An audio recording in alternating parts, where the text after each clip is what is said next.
शीतकालीन सत्र के दौरान भाजपा सांसद प्रवीण खंडेलवाल ने संसद में उठाए जाने वाले मुद्दों और आगामी योजनाओं पर विस्तार से अपने विचार व्यक्त किए।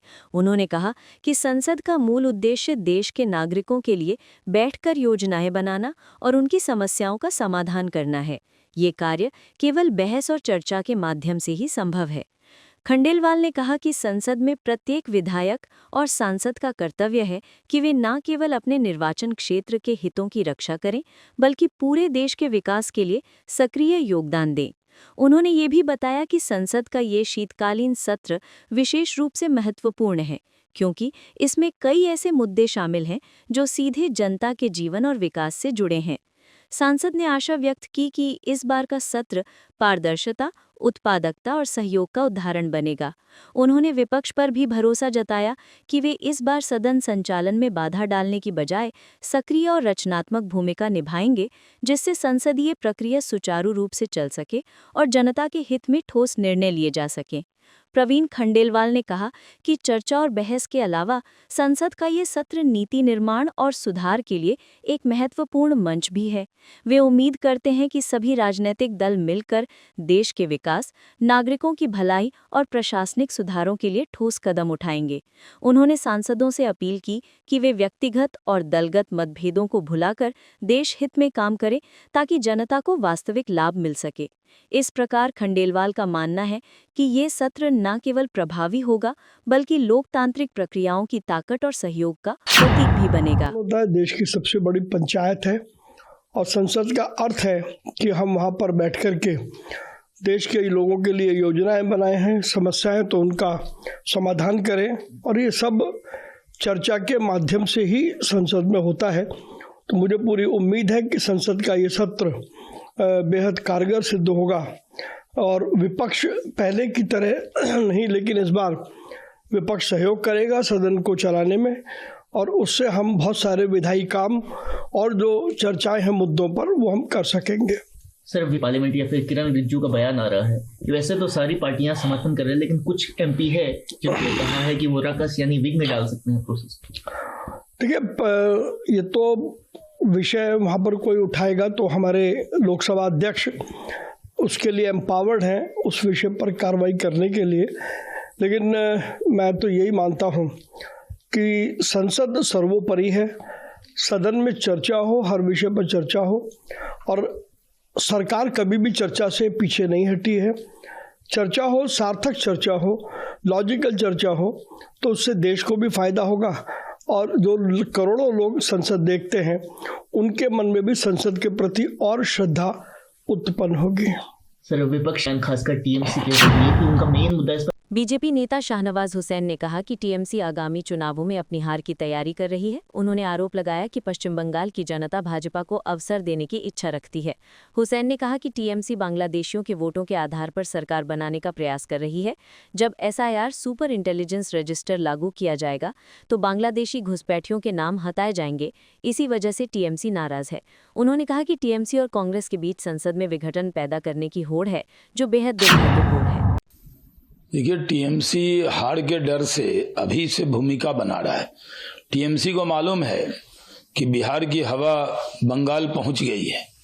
बंगाल में भी इस बार लोग भारतीय जनता पार्टी को मौका देना चाहते हैं। टीएमसी का जंगल राज है, उसे खत्म करना चाहते हैं। टीएमसी बांग्लादेशी घुसपैठियों के दम पर सरकार बनाना चाहती है। उनके वोट पर उनको बहुत घमंड और अहंकार है, और एसआईआर जब लागू होगा तो बांग्लादेशी घुसपैठियों का तो नाम उसमें दर्ज नहीं होगा।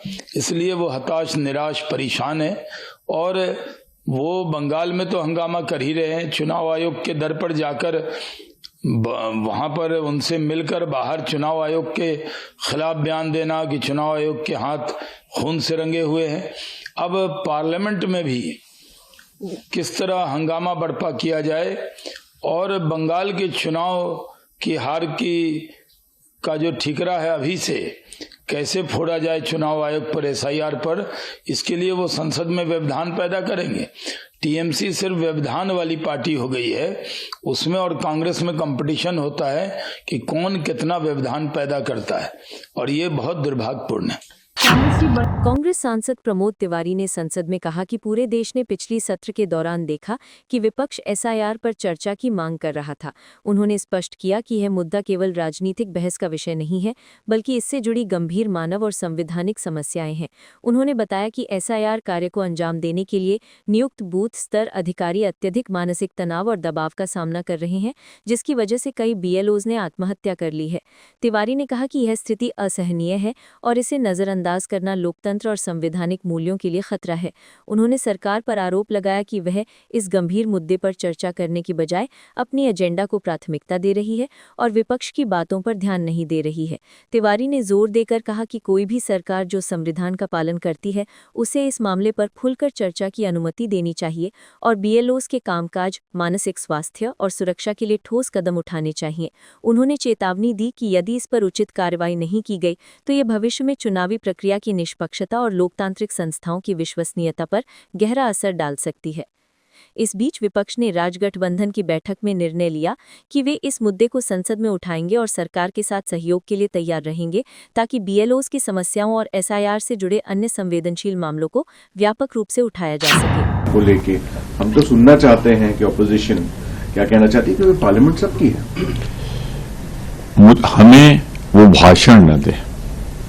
पूरे देश ने पिछली बार देखा है, अगर ये संसद सबकी है तो विपक्ष लगातार हर रोज सिर्फ एक ही मांग तो कर रहा था कि एसआईआर पर चर्चा हो जाए, किसी रूप में हो जाए, किसी स्वरूप में हो जाए। देश में अगर आजादी है, लोकतंत्र है और संविधान है, तो देश संविधान के अनुसार चलना चाहिए ना। संविधान में जिस तरीके से, एक उदाहरण काफी है, इतने बीएलओ जो उस काम में लगाए गए हैं, अगर वो आत्महत्या कर रहे हो तो बात तो फिर असहनशीलता की है। और कोई भी संवेदनशील सरकार होगी, संविधान को मानने वाली सरकार होगी, तो चर्चा के लिए ही तो संसद है। चर्चा करें, क्या वो स्वीकार करें क्या न करें, बहुमत उनका है, फैसला वो होगा। पर देश जाने भी ना सारी सच्चाई, हम चर्चा भी ना करें, तो फिर संसद में हम बैठने जाते हैं या बैठकर चर्चा करने जाते हैं, और अगर हम अपने संवैधानिक दायित्वों का निर्वाह नहीं करते तो फिर संसद की उपयोगिता क्या। आज का प्रश्न रहेगा सोनिया गांधी और राहुल गांधी का नाम क्रिमिनल। कांग्रेस सांसद के सुरेश ने कहा कि विपक्ष ईसीआईआर मुद्दा उठाने जा रहा है। उन्होंने बताया कि चुनाव आयोग के दबाव और अत्यधिक कार्यभार के कारण कई बीएलओ मानसिक दबाव में है, जिसके चलते कई बीएलओ आत्महत्या कर चुके हैं। ये एक गंभीर समस्या है, लेकिन सरकार इसे गंभीरता से चर्चा के लिए तैयार नहीं है। उन्होंने कहा, हमने इस पर चर्चा के लिए पहले ही अंतराल प्रस्ताव यानी अजर्नमेंट मोशन दे दिया है और सुबह 10 बजे राज्यसभा नेता विपक्ष मल्लिकार्जुन खड़गे ने विपक्षी दलों की बैठक बुलाई है, जिसमें अंतिम निर्णय लिया जाएगा।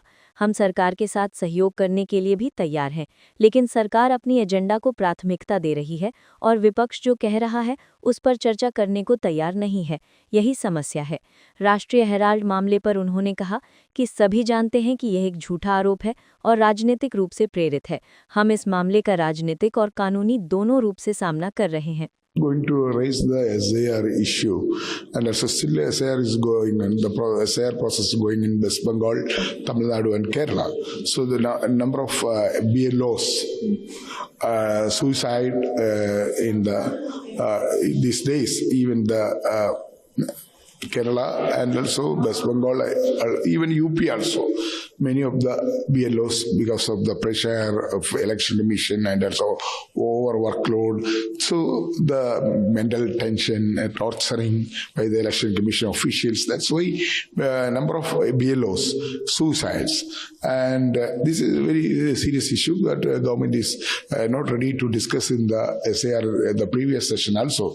This session also, SAR is also one of the most important issue. We are going to take up this SAR issue in the House. We already given a notice to the adjournment motion, and 10 o'clock LOP, leader of opposition, Rajya Sabha, Mr. Mallikarjun Kharge convened a opposition parties meeting. That meeting we have taken final decision. Kiran Rijiju is saying we are ready to discuss and we are ready to listen to the opposition, but there is a method. No, we are also ready to cooperate with the government. We are also ready to cooperate with the smooth running of the house. But at the same time, government is only giving priority to their business. At the same time, whatever opposition is saying, whatever opposition is bringing to the house, that issue is not ready to discuss in the house. That is the problem. If government will ready to discuss the issues which are raising the opposition parties, there is no any problem. So the government said they are saying that we are ready to discuss any issue in the house, but at the same time we are whatever the burning issue, important issue we are raising the house, they are not ready to discuss. This is the problem. Sonia Gandhi, Rahul Gandhi getting trouble by the national hierarchy on the national hierarchy. Sir, how do you see this? No, that is national herald issue. Everybody knows that's a false allegation and also it's politically motivated, and everybody knows that. But the ED was questioned by Sonia Ji and Rahul Ji hours and hours. But this totally political vendetta. Then we are politically and legally we are facing this issue. Shiv Sena UBT की सांसद प्रियंका चतुर्वेदी ने राज्यसभा में कहा कि हमारी party का मुख्य agenda Rajya Sabha सचिवालय और केंद्र सरकार से यह स्पष्ट करना है कि वंदे मातरम और जय हिंद कहने को शिष्टाचार और नियमों का उल्लंघन कैसे माना जाने लगा। उन्होंने इसे ब्रिटिश शासन के दौर की तरह बताया और कहा कि वंदे मातरम और जय हिंद हमारे देश और स्वतंत्रता संग्राम के लिए अत्यंत महत्वपूर्ण है। इन नारों को उठाना देशभक्ति का प्रतीक है, लेकिन जो किया जा रहा है वो राष्ट्र विरोधी है। प्रियंका चतुर्वेदी ने चुनाव और निर्वाचन आयोग से संबंधित मुद्दों पर भी गंभीर चिंता व्यक्त की। उन्होंने कहा कि वोट की चोरी और चुनाव आयोग की क्षमता को कमजोर करने के माध्यम से चुनाव जीते जा रहे हैं और इस पर विस्तृत चर्चा होनी चाहिए। उन्होंने केंद्र सरकार से अपील की कि राज्यसभा में वंदे मातरम और जय हिंद के कारण जारी नोटिस को वापस लिया जाए। सांसद ने प्रदूषण के मुद्दे पर भी ध्यान आकर्षित किया और कहा कि देश की राजधानी में वायु प्रदूषण को प्राथमिक एजेंडा बनाया जाना चाहिए, क्योंकि स्वच्छ वायु का अधिकार हमारी मूलभूत आवश्यकता है। प्रियंका चतुर्वेदी ने आतंकवाद और राष्ट्रीय सुरक्षा पर भी सरकार की नीतियों का जिक्र किया। उन्होंने कहा कि ऑपरेशन सिंदूर के बाद कई देशों में संसद प्रतिनिधि मंडल भेजा गया था, जिसमें हमारी सरकार ने आतंकवाद के प्रति शून्य सहनशीलता, आतंक के साथ कोई व्यापार नहीं और किसी भी आतंकवादी कृत्य को युद्ध का कृत्य घोषित करने की अपने रुख को दोहराया था। उन्होंने सवाल उठाया कि हाल में पाकिस्तान प्रायोजित जैश-ए-मोहम्मद द्वारा किए गए आतंकवादी कृत्यों को युद्ध की कार्रवाई क्यों नहीं माना गया और पाकिस्तान को इसकी जिम्मेदारी क्यों नहीं ठहराया गया। हमारी पार्टी का सबसे पहला एजेंडा ये है कि राज्यसभा ये जवाब दे, राज्यसभा सेक्रेटेरिएट ये जवाब दे और केंद्र सरकार ये जवाब दे कि कब से वंदे मातरम और जय हिंद बोलना किसी तरीके का एटिकेट्स और रूल एंड ऑर्डर का पालन करना नहीं हुआ। ये तो बिल्कुल ब्रिटिश साम्राज्य जैसा हो गया, जो जय हिंद सुनकर ही चिढ़ते थे, जो वंदे मातरम सुनकर ही उस पे बैन लगाते थे। वैसे ही रिस्ट्रिक्शन एक नोटिफिकेशन के जरिए राज्यसभा में आया है। हम मानते हैं कि वंदे मातरम जय हिंद हमारे देश का एक इम्पोर्टेंट हिस्सा है, हमारे देश के फ्रीडम मूवमेंट का इम्पोर्टेंट हिस्सा है, तो उसको बार बार याद करना या उसके नारे देना वो देश प्रेम में होता है। और ये जो कर रहे हैं वो एंटी नेशनल है। दूसरों को एंटी नेशनल सर्टिफिकेट देने वाले, दूसरों को पेट्रियोटिज्म का सर्टिफिकेट देने वाले आज हमें बता रहे हैं कि हम जय हिंद और वंदे मातरम नहीं कह सकते हैं। तो हमारा ये सबसे ऊपर वाला एजेंडा रहेगा। फिर जो वोट चोरी का मुद्दा है, जो लगातार हम उसको उजागर करते आए हैं, इलेक्शन कमीशन को अंडरमाइन कर इलेक्शंस जीते जा रहे हैं और वो जनता के बीच में भी वो भय है कि उनका जो अधिकार है कैसे उसका हनन हो रहा है, तो उसकी व्यापक चर्चा होनी चाहिए।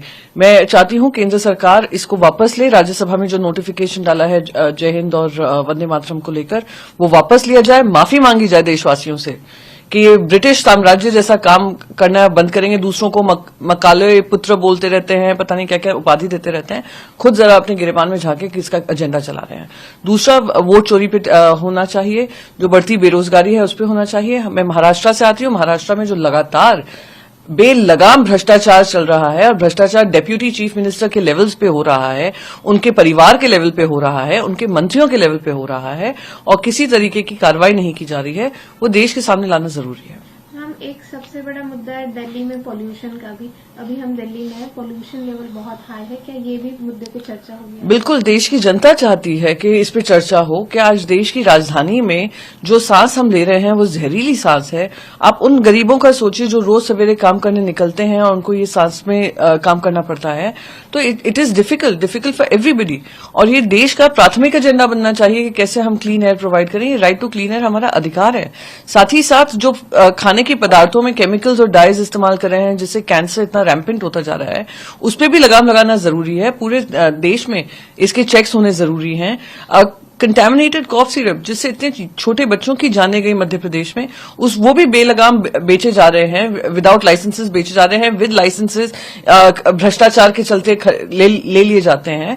और जिसकी जान जाती है वो हैं जो उसको इस्तेमाल करते हैं, ये भरोसा कर कि जो डॉक्टर प्रिस्क्राइब कर रहा है उसके सेफ्टी स्टैंडर्ड्स होंगे। तो ये सारे मुद्दे हम चाहते हैं चर्चा में आए। आप सरकार अपना एजेंडा चलाए, पर साथ ही साथ विपक्ष का जो एजेंडा है उसको भी शामिल करें। पिछले महीने ही देश के कैपिटल में एक बड़ा बॉम्ब ब्लास्ट हुआ दिल्ली में, क्या ये मुद्दा भी उठाया जाएगा नेशनल सिक्योरिटी को? एब्सोल्युटली, नेशनल सिक्योरिटी को लेकर एक लकीर खींची गई थी और उसके चलते पार्लियामेंट्री डेलीगेशन ऑपरेशन सिंदूर के बारे में दुनिया भर में भेजा गया था, जिसमें मैं भी शामिल थी। क्या कहा था हमने कहा था कि zero terror, zero tolerance to terror, no trade with terror, और बाकी सारी चीजें हमने पानी को लेकर भी कहा था कि वाटर शेयरिंग ट्रीटीज हम खत्म कर देंगे, और एनी एक्ट ऑफ टेरर कभी फिर से वापस हमारे देश में हुआ will be declare an act of war. अब इतना बड़ा एक्ट ऑफ टेरर होता है, ये भी पता चलता है कि कैसे जो इंडिया के ही लोग हैं उनको रेडिकलाइज किया गया है, पाकिस्तान का उसमें हाथ है। और एक बड़ा धमाका से पहले हमारे इंटेलिजेंस सर्विसेज ने बड़ा धमाका होता देश भर में, उसको रोककर ये दिल्ली में जो अनफॉर्चुनेट ब्लास्ट हुआ उसको टेरर अटैक कहा जा रहा है। पाकिस्तान स्पॉन्सर जेईएम से हो रहा है, जैश ए मोहम्मद से। तो हम क्यों इसको एक्ट ऑफ वॉर नहीं मान रहे हैं? क्यों हम ये नहीं कह रहे हैं इसका जिम्मेदार पाकिस्तान है? तो ये जो दो मुंही बातें हैं वो भी देश के सामने लाना जरूरी है। अकाउंटेबिलिटी तय हो। आपको यह वीडियो पसंद आया हो तो इसे लाइक करें, हमारे चैनल को सब्सक्राइब करें